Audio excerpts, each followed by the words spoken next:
मान्यवर, मैं बिल जो सदन के सामने है, अब सदन की प्रॉपर्टी है, इसका प्रैक्टिकल इंटरप्रिटेशन कर कुछ चीजों को मैं बताना चाहता हूं।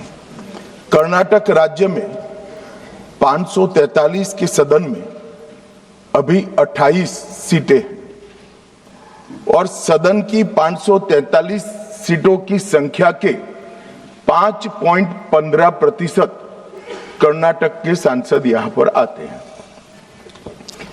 ये बिल पारित होने के बाद, संविधान संशोधन होने के बाद कर्नाटक की संख्या हो जाएगी 28 से बढ़कर 42 और प्रतिशत लोकसभा में 816 में हो जाएगा 5.14।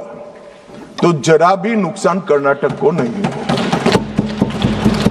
दूसरा राज्य है आंध्र प्रदेश। इनकी अभी 25 सीटें हैं आंध्र प्रदेश की और अब की स्थिति में उसका प्रतिशत प्रतिनिधित्व 4.60 है, 4.60। अब इसमें भी 50% लगभग वृद्धि होगी, तो सीटें हो जाएगी 38 और 4.60 की जगह 4.65% उनकी शक्ति हो जाएगी। तेलंगाना में 17 सीटें हैं अभी और उनकी शक्ति 543 के सदन में प्रतिशत 3.13 है। अब उसमें 50% की वृद्धि होगी और सीटें हो जाएगी 26 और 3.13 की जगह 3.18% उनकी क्षमता। तमिलनाडु, इतने सारे लोग काले कपड़े पहनकर आए हैं। मैं तमिलनाडु की जनता को भी आश्वस्त करना चाहता हूं कि आपकी शक्ति कम नहीं होगी, बढ़ रही है। मान्यवर, अभी 39 सांसद तमिलनाडु राज्य से चुनकर यहां आते हैं और 543 के सदन में उसके प्रतिशत है 7.18%, 7.18%। और अब 50% वृद्धि के बाद सांसद लगभग हो जाएंगे 59 और इनकी नए सदन में 816 के सदन में प्रतिशत में संख्या हो जाएगी 7.23। मैं फिर से एक बार रिपीट करना चाहता हूं, अभी तमिलनाडु की सदन में प्रतिशत स्ट्रेंथ 7.18% है, वो बढ़कर हो जाएगी 7.23। तो तमिलनाडु को भी कोई नुकसान नहीं है। केरला में 20 सांसद हैं, 3.68% इनका स्ट्रेंथ है। 20 की जगह 30 सांसद होंगे और 3.68 की जगह होगा 3.67।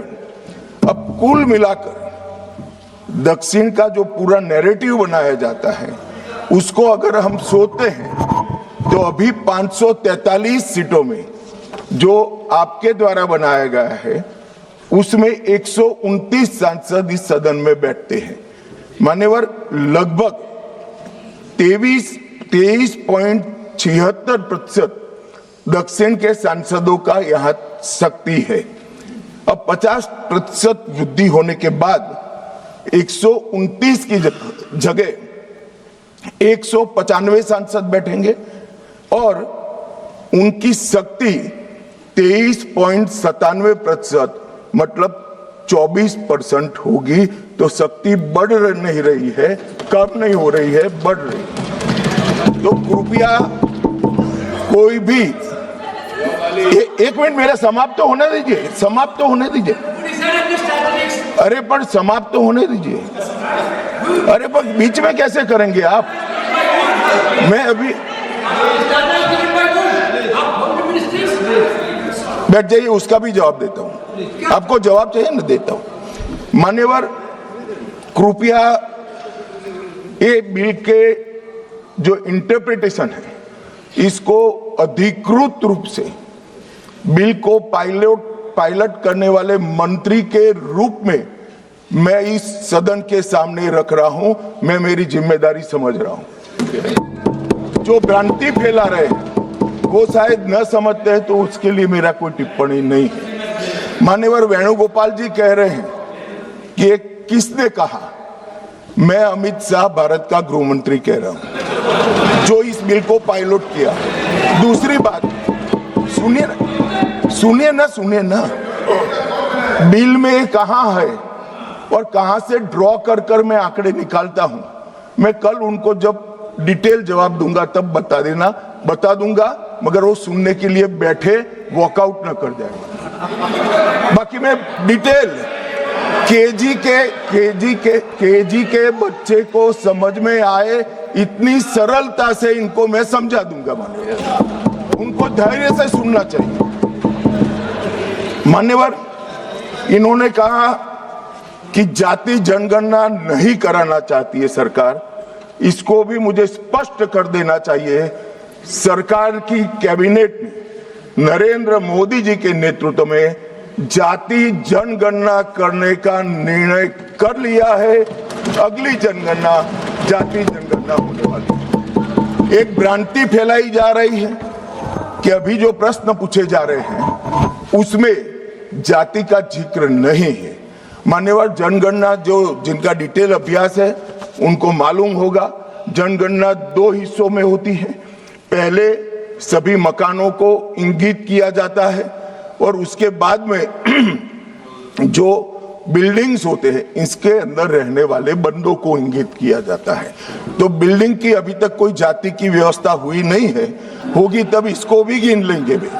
अभी तक बिल्डिंग की कोई जाति व्यवस्था नहीं है। मान्यवर जब व्यक्तियों की जाति गिनी जाएगी तब जाति जनगणना का सवाल आएगा।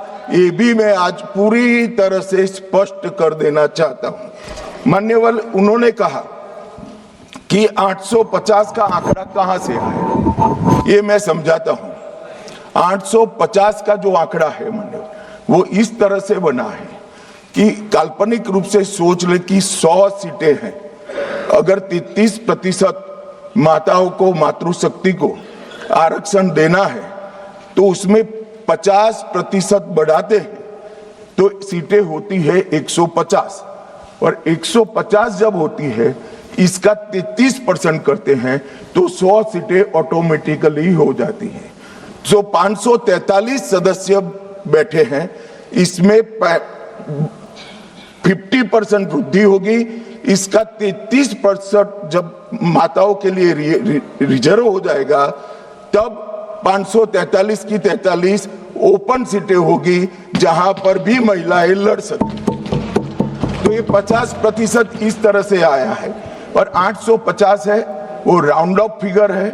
816 एग्जैक्ट संख्या होगी। ये फिर से पूछेंगे कि ऐसा क्यों किया है, तो अभी भी राउंड ऑफ फिगर जो है ये 543 नहीं है, 543 से ज्यादा ही है। अब उन्होंने कहा कि वृद्धि कैसे करोगे?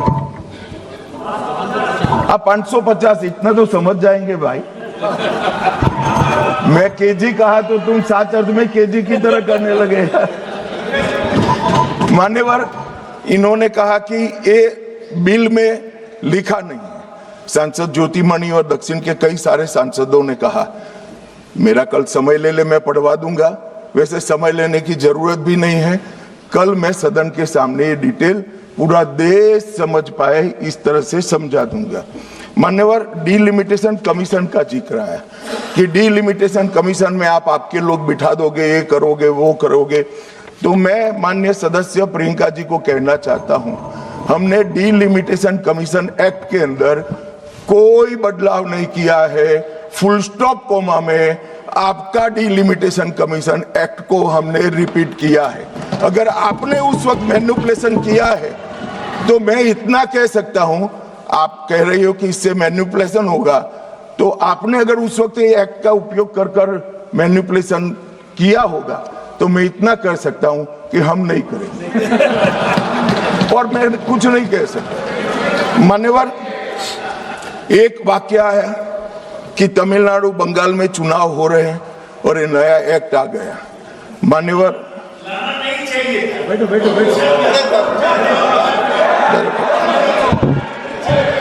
मान्यवर मैं स्पष्टता से कह देता हूं कि ये डिलिमिटेशन कमीशन की जो रिपोर्ट तभी लागू होगी जब पार्लियामेंट इसको स्वीकार करके करेगी और राष्ट्रपति महोदय इस पर अपना मंजूरी का मोहर लगाएंगी। तो ये 2029 के पहले होने का सवाल नहीं है। 29 तक भी जो चुनाव होंगे वो सारे पुरानी सीटों पर ही होंगे, पुरानी व्यवस्था में होंगे। तो अखिलेश जी को भी डरने की जरूरत नहीं है। यहाँ 27 की बात कर, यहाँ हालांकि वो जीतेंगे नहीं है, वो अलग बात है, मगर डरने की जरूरत नहीं है। यहाँ पर कहा गया कि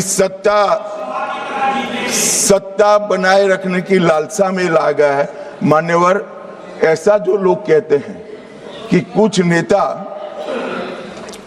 130 करोड़ की आबादी के जनमत को मैनिपुलेट कर सकते हैं, वो हमारी शक्तियों के आकलन बहुत ज्यादा कर रहे हैं।